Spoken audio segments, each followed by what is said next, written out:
My name is Susan Stryker, and my job at the University of Arizona, I'm the director of the Institute for LGBT Studies, and I'm an associate professor in gender and women's studies. But the reason I'm standing here in front of you today is that I am the chair of the SBS-wide Transgender Studies Cluster Hire. That the University of Arizona will be hiring 4 positions over 2 years in the emerging field of transgender studies. And the way the process is working this year is that we know that one of the positions has been allocated to gender and women's studies, and one of the positions has been allocated to some other unit in the College of Social and Behavioral Sciences.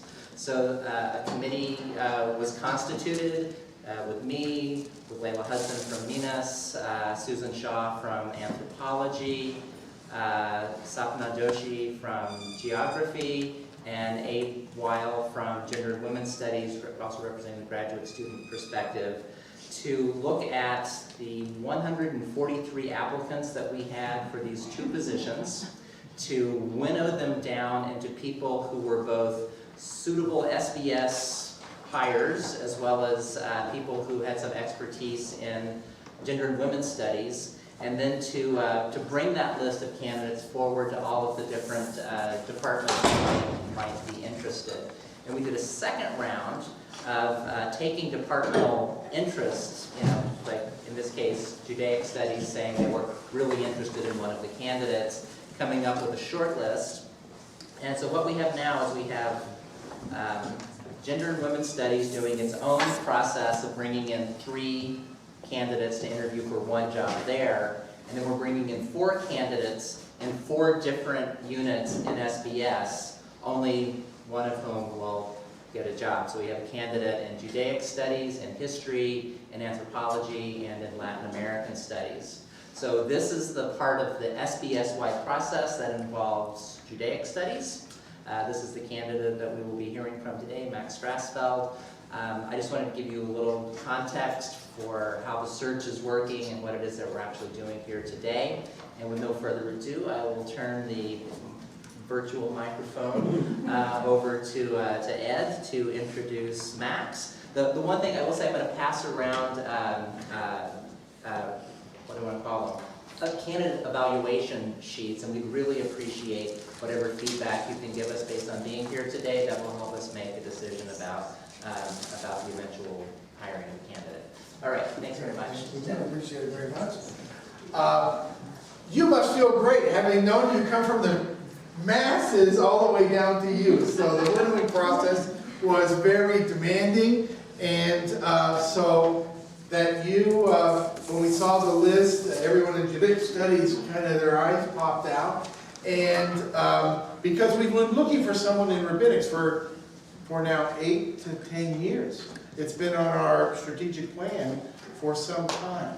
So we're honored to have you here. And we're thankful that we were able to, I know it was difficult to coach you out of Michigan at this time. So we're vortex times 2.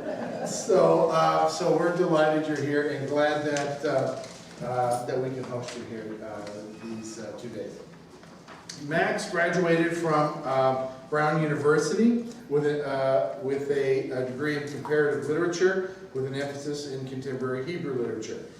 For us, the involvement in Hebrew and Aramaic sources is key because those are things we teach here, and we're a text-based study of Jews, Jewish history, and Judaism broadly conceived through time.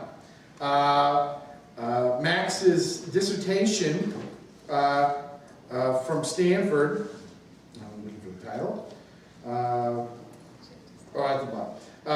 Classically queer eunuchs and androgynes in rabbinic literature was directed by Professor Fran Robert, and is a leading person, so you come with a background that's stellar in and of itself. And then you look at his resume, at the activities that you've been involved in all these years in publishing at this early stage of your career. So it's very impressive to all of us. Today, Max will be talking, subject is Queering Eunuchs in Rabbinic Literature, a case study in the history of the body. It's my very great pleasure to introduce Max Strassfeld, our candidate here in Gender Studies.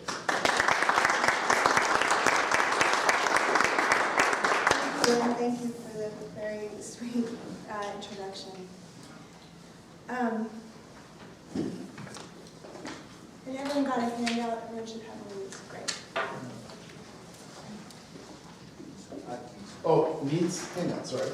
Oh, Yes. anybody else? Good.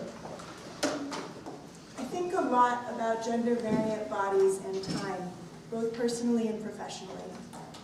I think about Thea Hillman, an intersex activist, and how she relates in her memoirs her struggles with coming to puberty before her peers, and what it was like to experience sexual feelings in elementary school.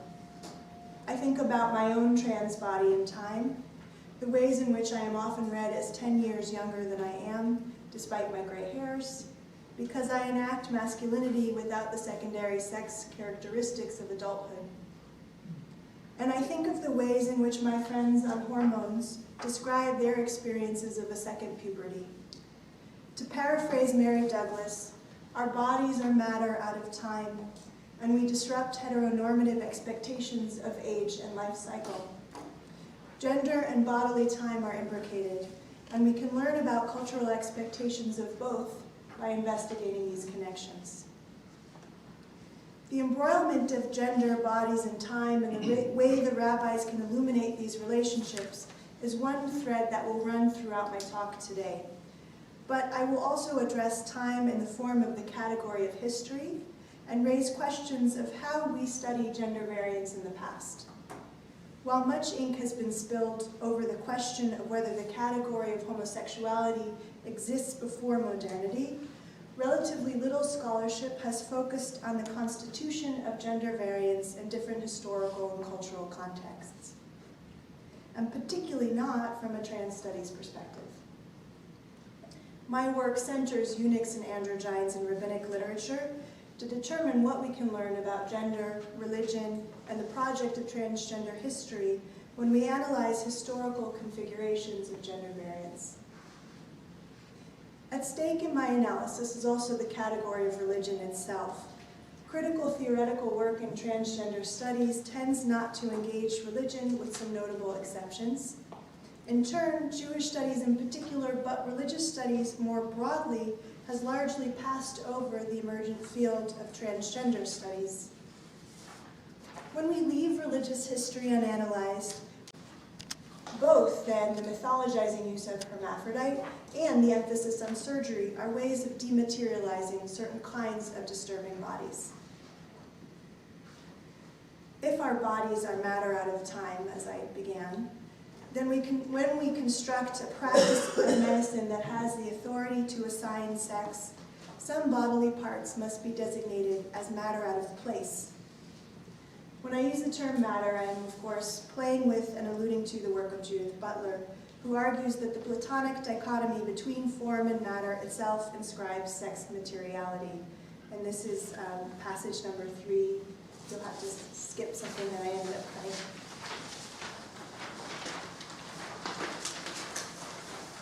The figuration of masculine reason as disembodied body is one whose imaginary morphology is crafted through the exclusion of other possible bodies. This is a materialization of reason which operates through the dematerialization of other bodies, for the feminine, strictly speaking, has no morphe, no morphology, no contour, for it is that which contributes to the contouring of things, but is itself undifferentiated and without boundary. As Butler contends here, matter is produced through classes of bodies that are abjected or that do not matter. Thus, debates about categories of sex in rabbinic law matter in both senses of the word. While the literal distance between a micropenis or a clitoris can be infinitesimal and arbitrary, this rhetorical distinction has some very concrete effects on those whose lives are shaped by it. I use intersex theory throughout this presentation in order to acknowledge the range of gender variant bodies I am discussing that do not, as we shall see, fall easily into our taxonomies. And I will return to the problematic term hermaphrodite, which is the Latin word popularized in antiquity at the close of my talk. My project is to read the rhetoric of bodies, whether I find it in medical discourse or in rabbinic texts. As the history of the body shows, no one single taxonomy of sex is either natural or fait accompli. At the heart of my talk is the premise that categorizing sex is not a neutral act, but rather is an attempt to organize and theorize gender in bodies. Before we move into my analysis of the literature, I want to situate us, although this may be review for some. The texts I present today come from the Babylonian Talmud, which is part of a larger corpus of rabbinic literature produced in the first 6 centuries of the Common Era. Rabbinic texts are notoriously slippery when taken from the standpoint of modern Western sensibilities. For example, the Talmud is not the work of a single author, but rather is the product of collaborative efforts of a Jewish sectarian movement. Moreover, the specific redactors of the Talmud have remained anonymous, and much of the conditions of its production are a mystery. In both points, the Talmud is configured in ways that resist modern notions of individual genius. Or another example, I have called what I am presenting today texts, but they originate out of a culture that prized orality and oral performance above the calcification of the written word. The Talmud subverts our categories of genre, part legal theory, part case law, part biographical tall tales about the sages, and part exegetical readings of the Hebrew Bible. There is no scholarly consensus about the various compilations and their purpose. It is not just contemporary concepts of gender-deviant bodies that are historicized by the study of the rabbis, but also are tools for the analysis of literature and law. In religious studies, when we read texts that later become canonical to particular traditions, like the Talmud, we have to separate out their original context from their reception history. When we read rabbinic literature, we're reading the work of a small Jewish movement, which, as we now know, was probably not wildly popular for the first couple centuries. This early movement is formed within the context of Roman Palestine and colonial rule. The rabbis, therefore, constitute an important alternative voice in this time period. They subvert and negotiate Greco-Roman cultural norms as they construct gender in law. Today, I'm going to focus on some short excerpts of the text that treat the topic of eunuchs and bodily time. The argumentative moves that the rabbis make in this text appear eminently logical on the surface, particularly if you're familiar with the Talmud and its conventions. It's only when reading against the grain that oddities appear. Trans studies defamiliarizes rabbinic rhetoric and demonstrates what is strange within the legal discussion of eunuch bodies. At one and the same time, then, I will explore local and somewhat technical discussions of eunuch and bodily time, and I will make the argument for what the rabbis and the rapidly developing field of trans studies have to say to one another. I'm going to do a little more background and then we'll get to the text, I swear. Before we can understand the role of eunuchs, we first must explore the categories and their meanings for the rabbis. You should feel free to follow on the first page of your handout where the glossary is. For the rabbis, there are both male and female eunuchs, and they are defined as legally male and female, but lacking reproductive capability. Within the broader umbrella term eunuchs, the rabbis create 3 specific subcategories. The male congenital eunuch, somebody who's born a male eunuch that's born a eunuch, the female congenital eunuch, and the eunuch who becomes a eunuch later in life, often problematically called a castrate in the literature. The word suris is often translated as eunuch, but within the rabbinic context, it refers to the broader late antique definition. The Greek term from which our word eunuch in English derives is also an umbrella term that contains within it both congenital eunuchs and those who become eunuchs later in life, just like the rabbinic. And if you can see this in passage number 4 for those of you who have the Greek. There's the famous verse from Matthew 19:12. And in the Greek, all three kinds of eunuchs are all called eunuch. It uses the same Greek word.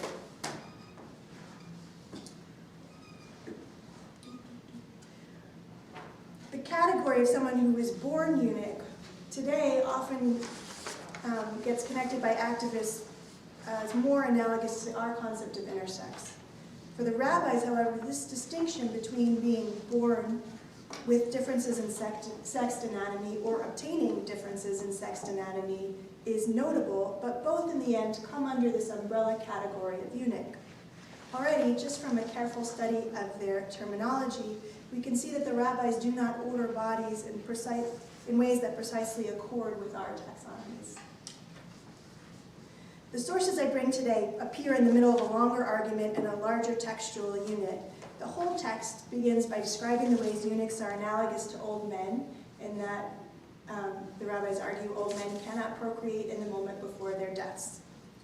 Then we move clearly back in time to identify the eunuch as an infant, which are the sources we'll look at today.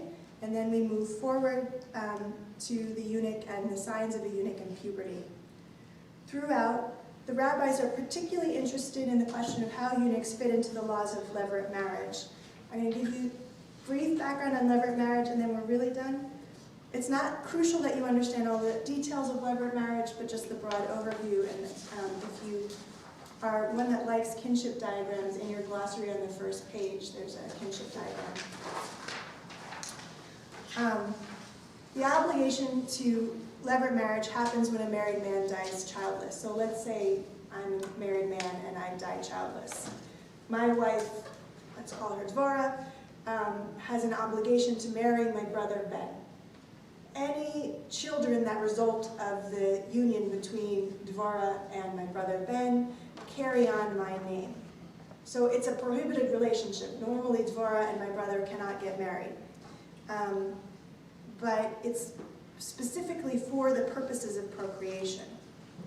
Therefore, the rabbis want to know whether eunuchs, who they consider not to be procreative, fit into this legal system of levirate marriage, and if so, since we now have three kinds of eunuchs, which kind? In an earlier layer of text, a rabbi named Rabbi Akiva argues that the eunuch who becomes a eunuch later in life is obligated to levirate marriage because he had a time in the past when he had the capacity to procreate.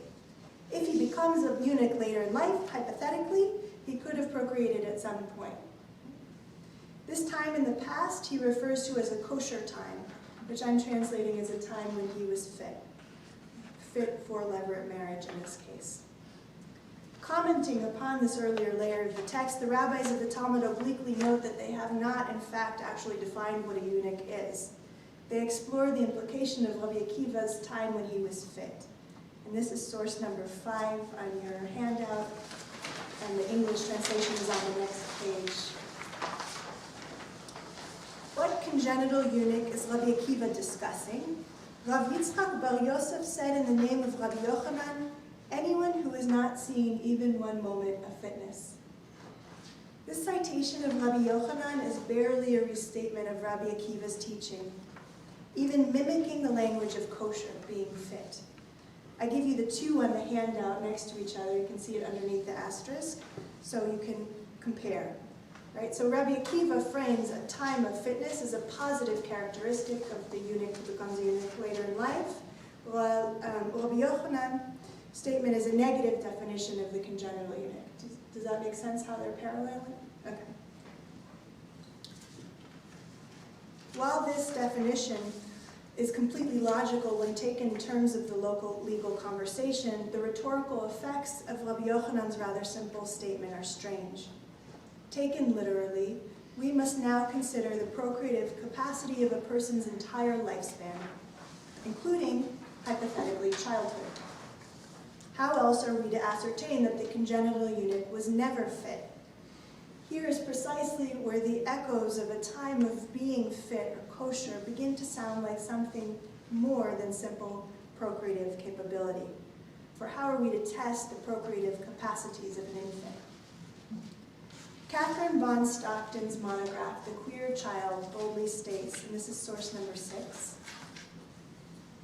But the gay child makes us perceive the queer temporalities haunting all children. For no matter how you slice it, the child from the standpoint of normal adults is always queer. It is homosexual, or despite our culture's assuming every child's straightness, the child can only be not yet straight, since it too is not allowed to be sexual. How does any child grow itself inside delay? The question is dramatized, even typified, by the obviously queer dynamics of a gay child who was put on hold in such intense ways. In this passage, Stockton suggests that since sexuality is banished from childhood, the gay child is an oxymoron of sorts. A gay child is always established retrospectively by a gay adult looking backwards. And yet, crucially, so too is the straight child problematic, since for all children, the advent of sexuality is precisely what is marked out as the end of childhood. A very common move in queer theory is to look at queerness as defining the boundaries of the norm, the constitutive outside argument. In my reading, here Stockton does the opposite. She talks about what is queer within the norm, how examining the problem of the gay child illuminates the oddities of the straight one.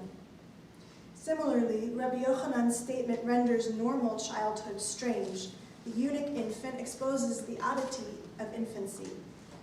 According to Rabbi Yochanan, by implication, normal male infancy depends on the infant's ability to procreate, and by extension, his sexuality. This is particularly striking from a contemporary perspective, since, as Stockton points out, for us, sexuality is precisely that which is banished from childhood. Rabbi Yochanan's statement requires that we establish the lack of a time of fitness in order to diagnose a eunuch. Given that a lack is often more difficult to legally prove than the presence of a characteristic, the next question the rabbis ask is not surprising. How can we tell that the suspected eunuch was born without the capacity to procreate? And this is source 7. From where do we know? Abaye says, anyone who urinates without the urine forming an arch. Yeah, you all want to study my text now too, don't you? Where does this condition come from? From his mother baking at midday, i.e. a hot time of day, and drinking diluted beer while pregnant. Rav Yosef said, I heard from Ami that the definition includes anyone that is damaged, and here the Hebrew is lakui, already in his mother's womb, and I did not know what he was talking about. Abaye's criterion about urine provide a methodology for diagnosing an infant as a congenital eunuch, but it also broadens the question of a time of being fit or kosher away from the narrower definition of procreativity and into the more general function of the genitalia. From the infant's inability to urinate in an arch, we can infer that the infant is potentially a eunuch. The rabbis also introduce an etiology for the condition of the congenital eunuch, which accounts for how a fetus becomes a eunuch. With the citation of traditions about what causes eunuchs, we have squarely entered into the realm of damage, and in fact, Rav Yosef's use of that word lakui just strengthens this association. We are now in the realm of pathology, familiar ground for many of us working in queer, trans, and disability theory. Earlier in this textual unit, one of the rabbis argues, as I mentioned, that all men become eunuchs in the hour before their deaths. No man can procreate in the moment before they die. That's the Rava's argument. In contrast to this rabbi's universalist statement that eunuchness is, in its essence, a normal stage in the male life cycle, Rav Yosef's congenital eunuch has been damaged in utero by his mother's actions. The clock rewinds even farther. Now it is not only the eunuch infant that can't pee in an arch, but the fetus in utero that is always already damaged before birth. We have moved from a question of diagnosis to cause, and perhaps, by extension, to prevention. Both the suggested etiology and Rav Yosef's emphasis on the mother's womb center the cause of the congenital eunuch on women. Damaged men are produced through their mothers' incautious behaviors. Far from natural, then, it is women who push their fetus's development off course. Up until this point in the larger discussion, the only women who appear are there instrumentally to measure the fitness of damaged men for levirate marriage. Even the female congenital eunuch is completely absent from the discussion. Do all women become a female congenital eunuch in the moments before their deaths? The rabbis don't touch on that question. The question of a time of being fit or kosher seems solely a masculine concern. At this point in the argumentation, the rabbis introduce a very technical case that involves cataracts in a sacrificial animal's eye, which I will not subject you to, and asks whether this case is analogous to the eunuch. Their concern is that while we can diagnose a eunuch as an infant and as an adult, so we know at 0, and we know, they will tell us, we know at 20 what a eunuch looks like, how do we know that at age 12 they didn't heal in the interim? The eunuch's condition must be constant to be diagnosed as a eunuch. I won't bother to do the Rabbi Hanina part, but source 8, the refutation of this analogy, I think is telling. Anonymous reply: if it is one organ, we are concerned lest it heal in the interim, but if it is a defect that involves the whole body, we do not worry that it might have healed. The congenital eunuch is categorically a different case than a cataract. Whereas a cataract affects only one limb, a congenital eunuch is afflicted in his entire body. The rabbis are challenging any comparison between eunuchs and blemishes, and I should note here that the 2 chapters I'm writing this year are on this question of blemishes, because there's a text that asks whether female genitalia can be considered a blemish on male bodies. And I use disability theory and critical animal theory to talk about the parallels with the animal or sacrificial animal piece. And so I'm not doing that here, but stay tuned. So what's noteworthy about this very technical rhetoric regarding sacrificial animals and cataracts? In rejecting the analogy to blemishes, the rabbis re-emphasize the stability of the condition of the congenital eunuch, and by extension his special status, since he does not fit into the existing legal framework of blemishes.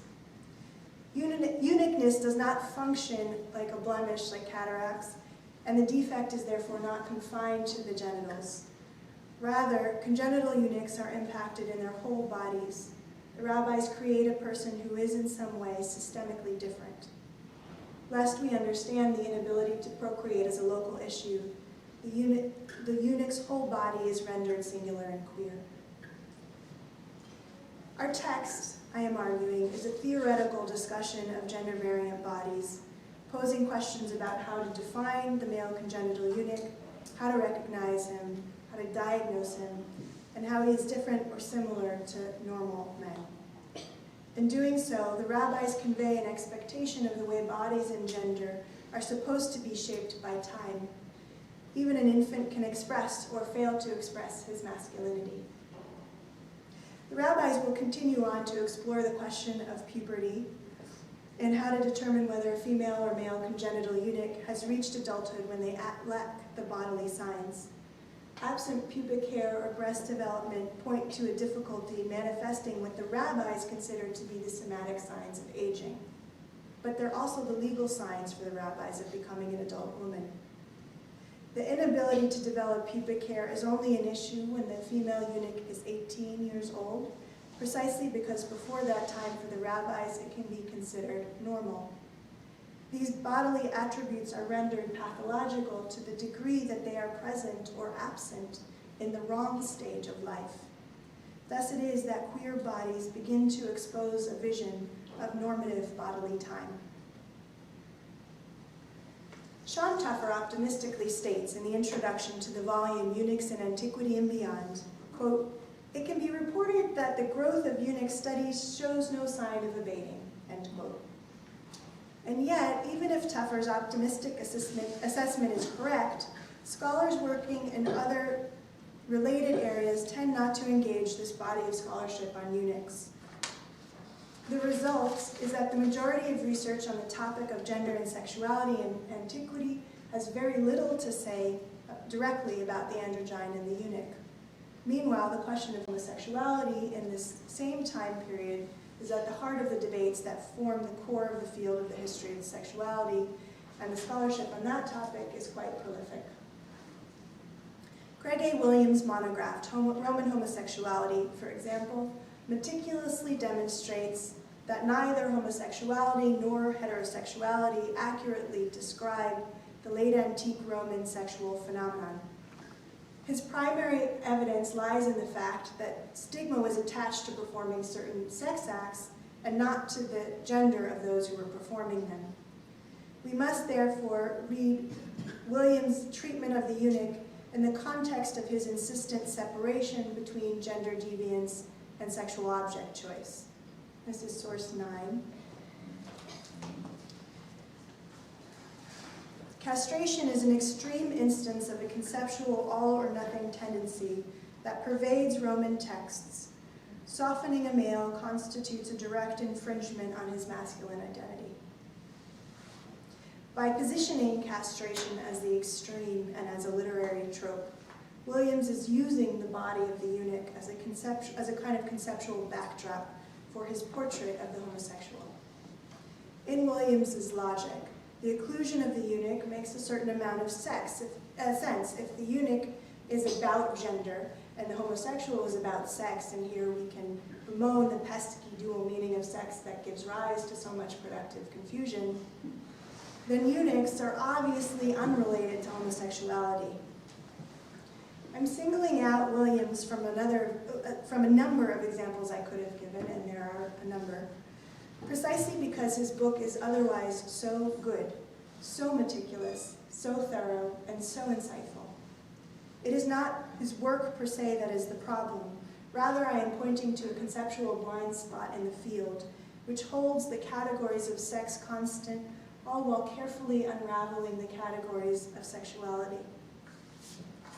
Building on the works of scholars in the field of history of sexuality, it is now time for transgender studies to begin the process of genderqueering history.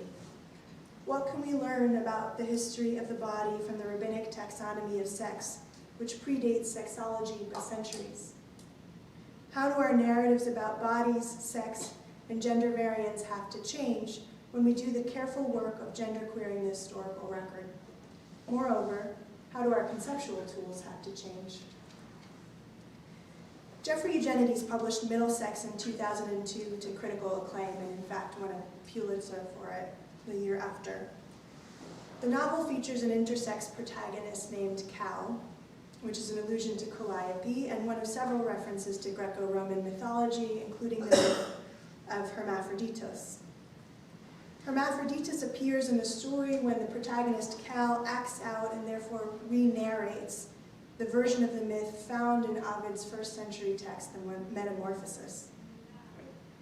Thea Hillman, an intersex activist and author who I mentioned at the beginning of the talk, describes in her memoir her reaction to the publication of Middlesex.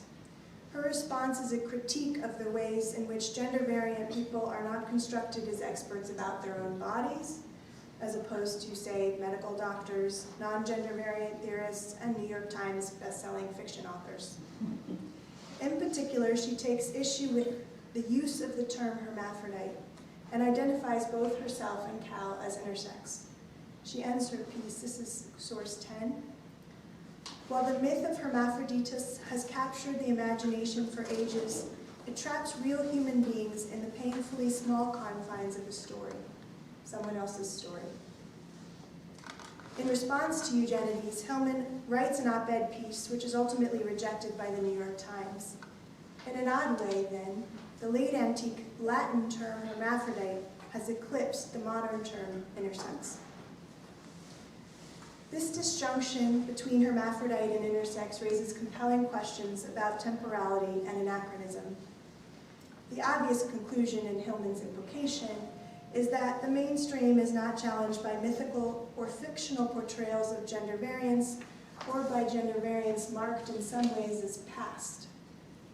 This is in opposition to the threat posed by an activist who speaks out on the ethics of contemporary medical management of gender variant bodies. If we are not to reify the term hermaphrodite as haunting the present, however, we must then think about how we are constructing the connection of gender-variant bodies and history. In his monograph, How to Do the History of Homosexuality, David Halperin outlines his theory of the relationship between the present and the past. This is the last source. The ability to set aside historical differences in order to focus on historical continuities is no less crucial to our personal, political, and cultural projects than is the ethical or aesthetic determination to see in the documented experiences of other people something else besides self-confirming reflections of ourselves.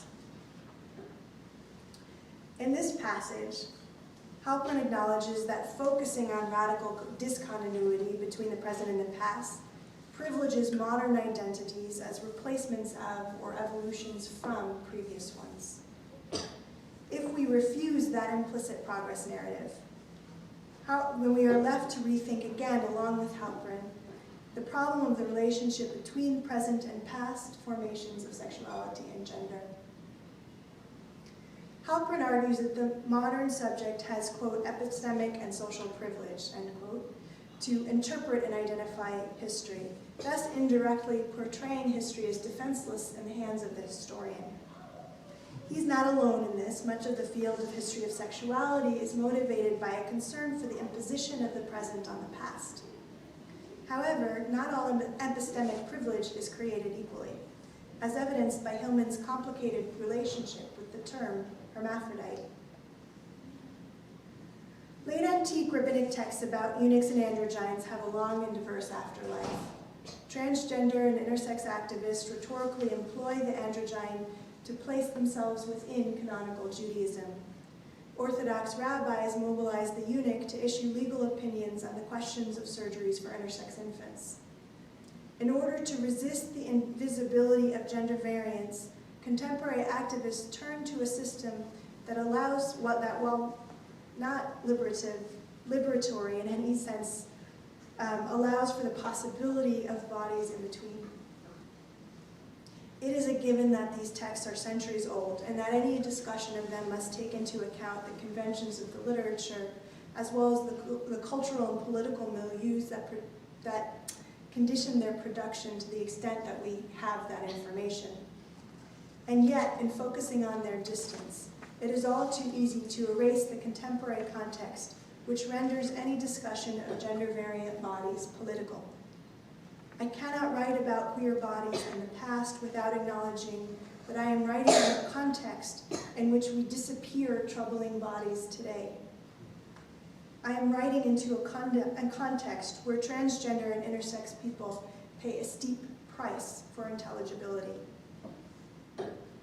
Hillman's memoir reminds us to question who has the power to name or claim the past.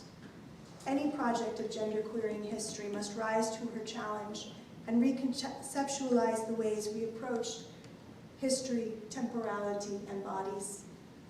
Genderqueering history has the potential to make critical interventions not only into the way we narrate our histories, but also into our conceptual orientation to the past. Thank you.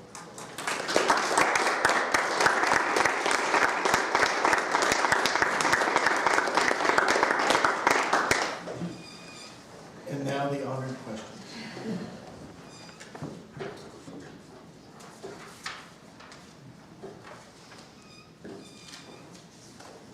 Should I go on? No, you No, I was saying, like, do we need somebody to play traffic? Oh, you can go ahead, you can you can handle yourself. I wanted to pick up something you were talking about at the end about medical management of gender variant bodies, and I was wondering if you might just kind of expand on this theme through perhaps a comparison with rabbis sorting out the status of eunuchs in regard to levirate marriage. And maybe could you just think a little bit more about, I don't know, how those two processes may be comparable, like deciding about questions of knowledge or deciding about questions of norms, the kind of the arbitration or construction of social norms, or how expertise operates in these two different worlds?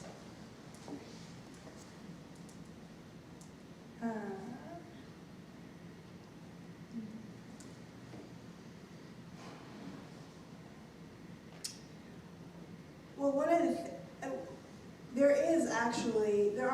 rabbis refer to medical procedures. So there's another figure called the tumtum, who has a flap of skin over their genitals and is marked as, is legally, liminally gendered. Like they could have an operation and their gender, their sex will be revealed, rather.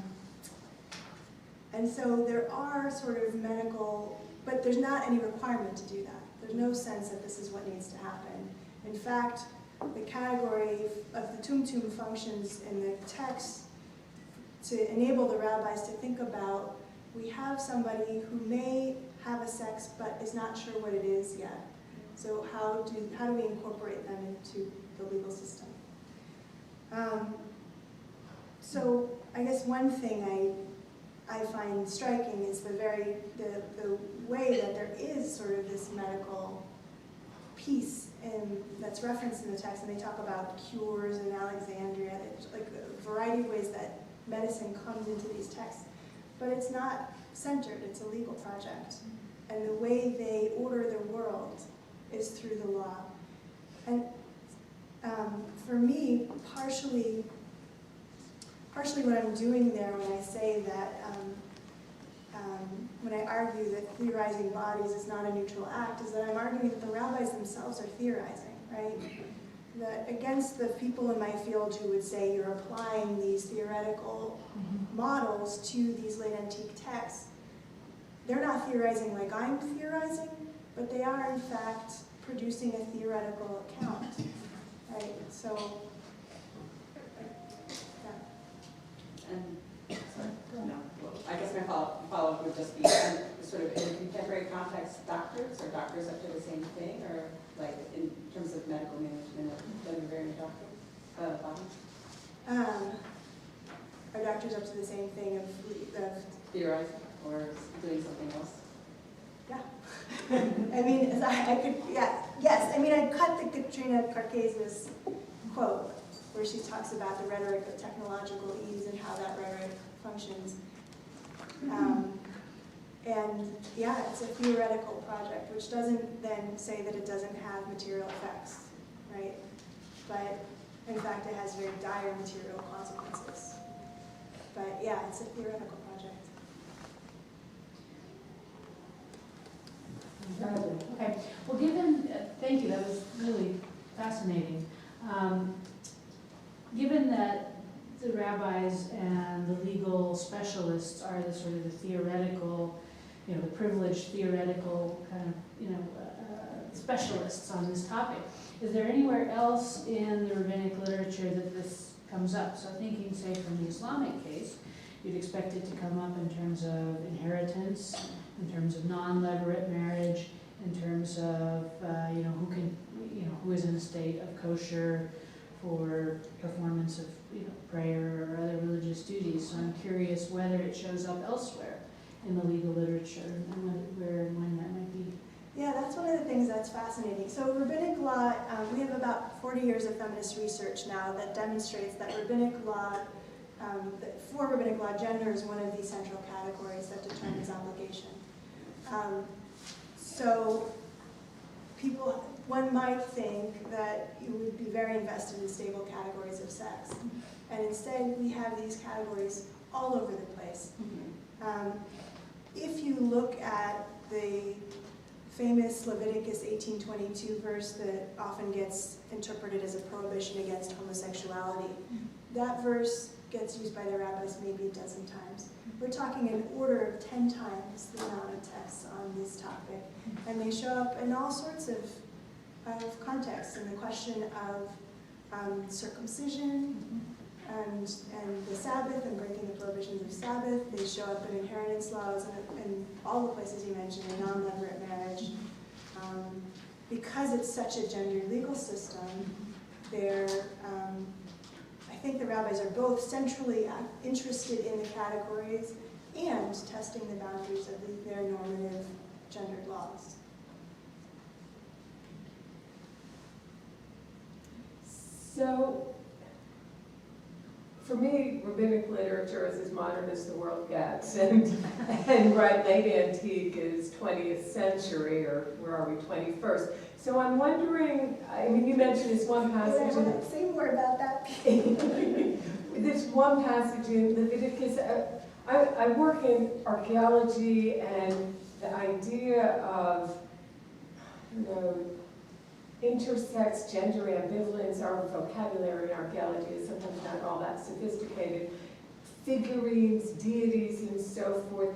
These things are coming into the scholarly literature, into the public eye. In fact, some work done by a graduate from this program years ago, Teddy Berg, in figurines relating to musicians, and Millie Fox at Hebrew Union College works on this with figurines as well. I'm wondering, so there's a little bit of work in the archaeology, let's say, of the biblical period, and I'm wondering, in the Bible itself, in the biblical text, I mean, there's this Leviticus passage, but are there things that are more close to that's not quite related to what you're talking about? I'm wondering if there are passages that, I mean, people have missed things, obviously know that, because they've been read in different glasses on, or different brains in place, or however you want to look at it. Are there things that people have been missing in the biblical narrative? I know there are things we're only beginning to recognize in material culture nowadays.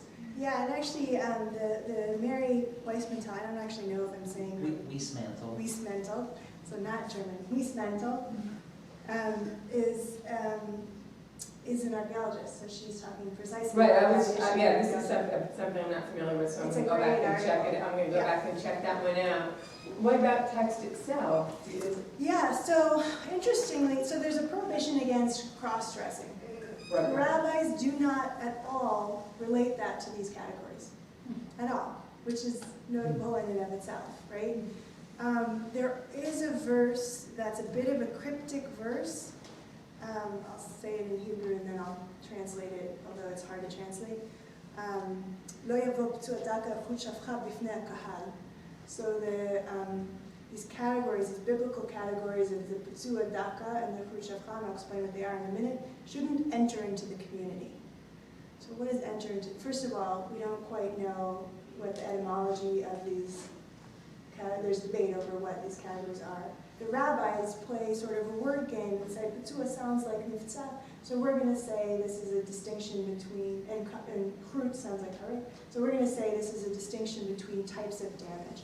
And that's precisely, part of what I'm arguing is that there is this biblical model, or at least the rabbis are ascribing it to the Bible, of damage.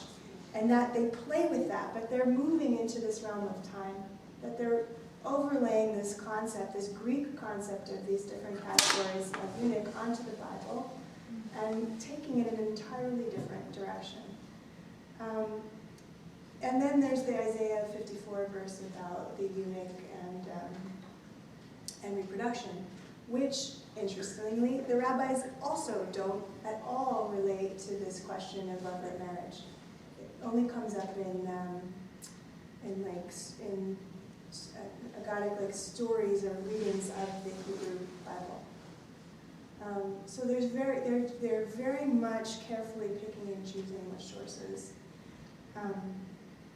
For my exams, or not my exams, my defense of the dissertation, one of my advisors said to me, are these categories Jewish? And for those of you who are able to come to the teaching demonstration tomorrow, you'll see partially why he's asking me that question. Because they're playing with inclusion or exclusion within the law. But my answer was, there's absolutely no formal reason. A lot of things in rabbinic literature, it's hard to argue for their significance because you have to first say, well, they're doing something different than the Bible. It's not just because it's in the Bible and that's why they're talking about it. Instead, the rabbis, whether or not they make moves of exclusion in some parts, in some texts, are talking quite a lot about these categories that some of which they invent, and none of which really appear in the Bible in the ways that they're talking about them. They're very interested. And any move of exclusion that's short of just not talking about the topic altogether, because they don't have to, creates a ghost in the system.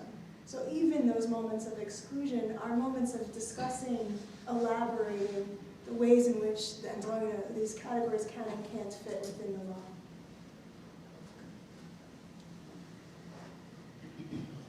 These texts are notorious in terms of their dating, actually when they're found, who actually said these things.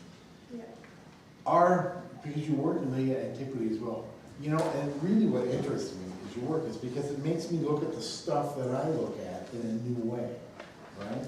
So are there texts, late antique Jewish texts that you see there's, I don't know why I don't want to say in dialogue with that, but these issues pop up also or appear in those texts as well? Yeah.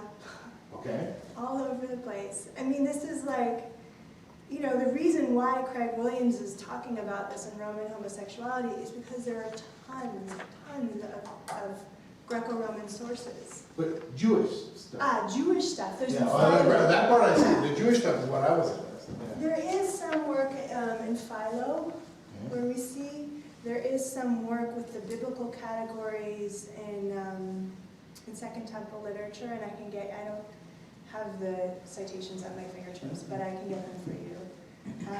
And actually, Alan Shemesh has a really nice article on bodily deformities. I mean, he's not coming from a disability studies perspective necessarily, but he's doing a very careful look at how these categories are used to talk about priestly bodies in the Qumranic community.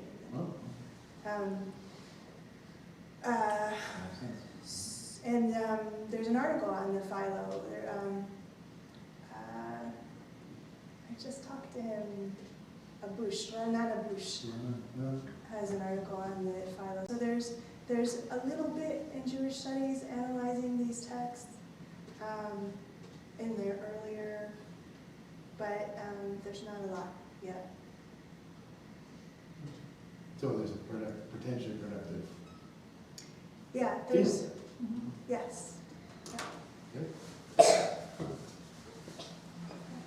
I was thinking about your reference to David Halperin and his discussion of sort of kind of various kind of typologies that in some way kind of form a kind of a backdrop, but also a sort of a challenge to the modern category of homosexuality. And one of the things I kind of remember, and it's been a while, but was precisely that, say the lover or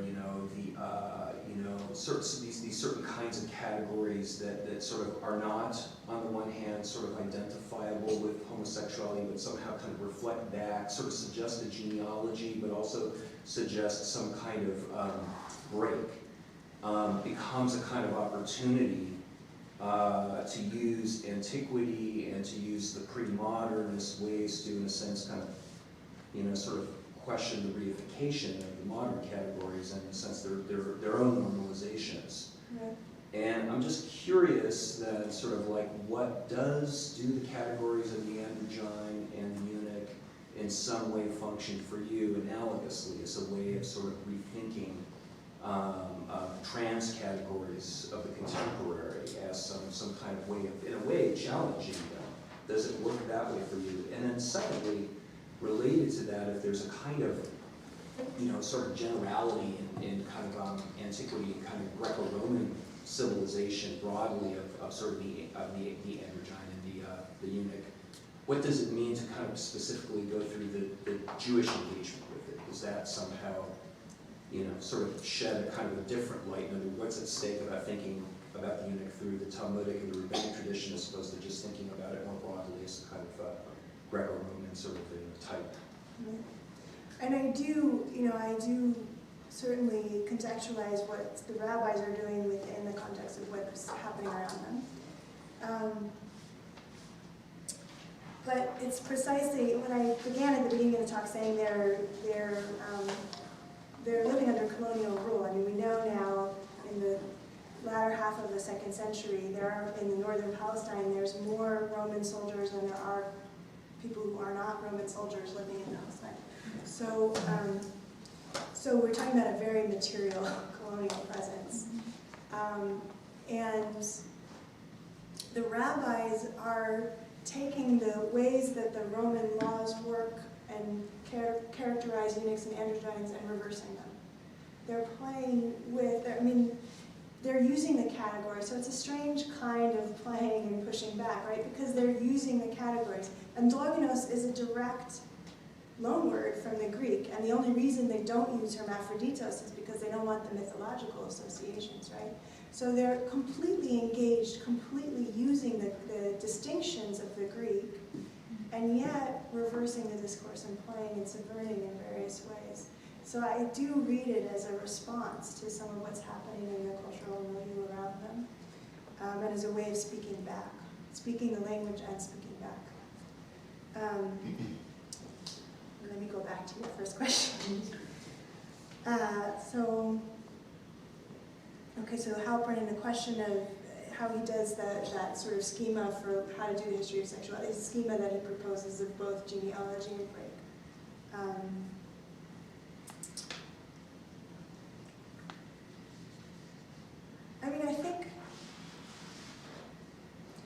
I think in some ways, there's just the general project of any history of gender variance or sexuality, which is to contextualize what happens today, which we naturalize, the gender binary, the various configurations we naturalize today as historically and culturally contingent.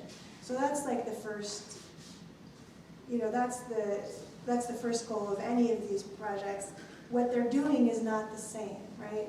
And sometimes when I have students that are disheartened, or texts have edges that feel cut by some of these texts, I say, it's small consolation perhaps, but the fact that it was not always this way is important. It was not always this particular way, and therefore it may not always be this particular way.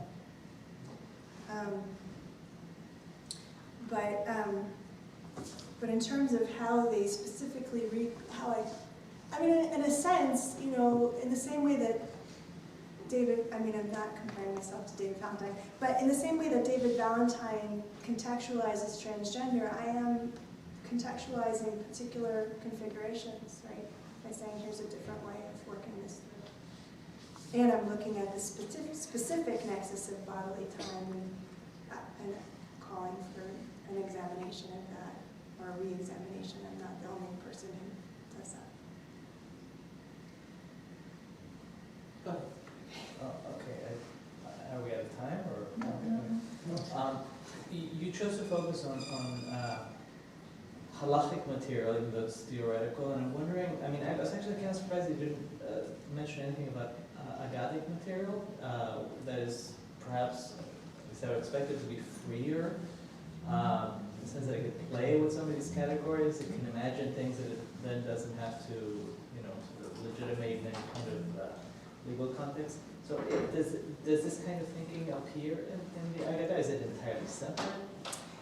No, it's not entirely separate. There is, so agadic material, I have trouble characterizing it in English, but it's like, when I talked about tall tales of biographies of the sages, that's part of it. Part of it is interpreting the Bible.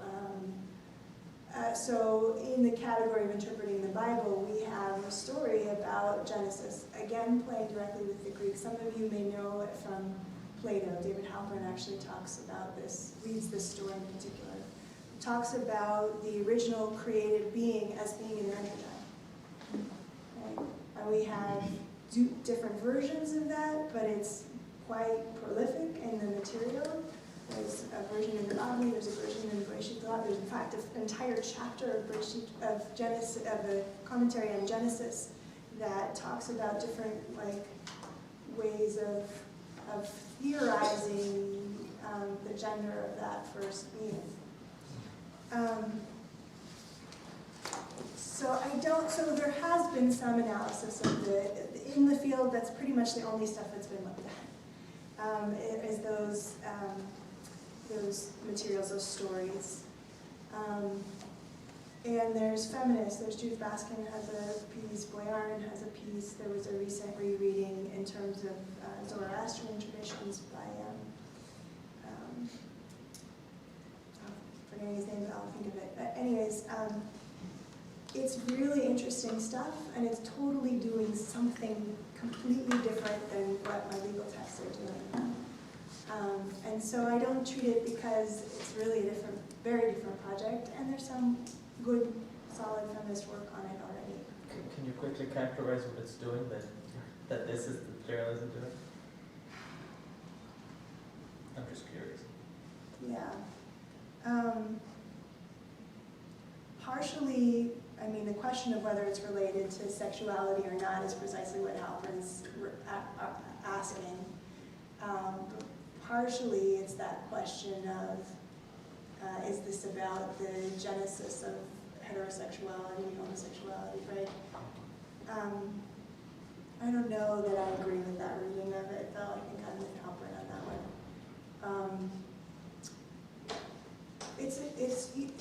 I mean, there's a reason in the field that that people either focus on law or other God, because the tools are so different. The what kind of formal relationships you have to account for, how the text can play or not, what kinds, right? So, I mean, it's just that the rabbis sometimes often treat Agadah as a buttress to Halacha. So if they're yeah, and this is not one of those cases. Here, they're really not drawing any legal messages from the Genesis story. You're right that sometimes they're more sort of imbricated with the law, and Windheimer has that book about how to relate those. But this is not one of those cases. It's really, it's almost a standalone tradition that you can see it was an oral tradition that was popular and gets plumbed in different places in the literature. But it's quite separate. Last question? I also enjoyed the talk in the way you showed the social construction of intersex, and that was really good. But I have a question for you about the general implication of this. Do you think that intersex studies are important in transgender studies? Or how would you reflect on the relation of intersex studies and transgender studies? Is it, I mean, it's obvious because they both deal with genderqueer bodies and things like that, but I wondered if there were more, in your mind, connections as to between the two. So one of my secret agendas is that I think we need to be thinking a little bit more about how intersex studies is theorizing intersex bodies and how trans studies is theorizing trans bodies. So if you look at the quote that I cut, which is quote number 2 on the handout. Does somebody else want to read it? I don't have to read it. This one's actually not in Hebrew. The rhetoric of technological ease, expertise, and improvement masks the anxiety raised by gender atypical bodies. I shouldn't have volunteered. And avoids any moral discussion of the pathologization of such bodies, the conceptualization of genitals as malleable organs rather than as healthy parts of people, and the cultural and medical imperative to make normatively gendered subjects. So it's a great quote, and if you know, in the longer version or the other version that I ended up changing, I use it to talk about rhetoric and the rhetoric of medical technology. But I have a question about that idea of the conceptualization as genitals as malleable organs rather than as healthy parts of people, right? What happens to my transsexually constructed, surgically constructed body when we talk about intersex bodies like that? And I'm a big, does everyone know about the lawsuit, the Advocates for Informed Choice, the lawsuit that's happening right now? I know Katrina Karkazis and Tamara. And Tamara Mattis? Yeah, We were just here in December. We did a symposium on intersex. I saw, I was jealous that I was not here. The first medical malpractice suit against the practice of genital surgery on infants was filed on May 13th of this year. And it's the first for a whole lot of reasons, which if you're interested, I can tell you about more later. but it's landmark, and it's hopefully going to move us closer to ending the practice of cosmetic surgeries on infants. And I fully support, I am in fact a supporter of the Advocates for Informed Choice, which is one of the parties that's filing the suit. And Southern Poverty Law Center is one of the other folks that are involved in the suit, co-litigants, I think it's called technically. And yet, there was this really interesting press release about the suit. That there was one by the Southern Poverty Law Center and another one by AIC that talk about that God made MC, this child, the way he was, and the state intervened. So, first of all, as a religious studies person, whenever we use divinizing language for naturalizing language, my ears perk up because what's happening there? That's interesting. But also, again, what happens to my body when we talk about, that God made MC the way he is and the state intervened, right? So I don't think theories have to work all the time for all people, but I do think we need to be thinking about these two ways that we're talking about bodies, and looking to make sure that we're not theorizing in one area at the detriment of another. Dr. Strassfeld, thank you very much for a great presentation.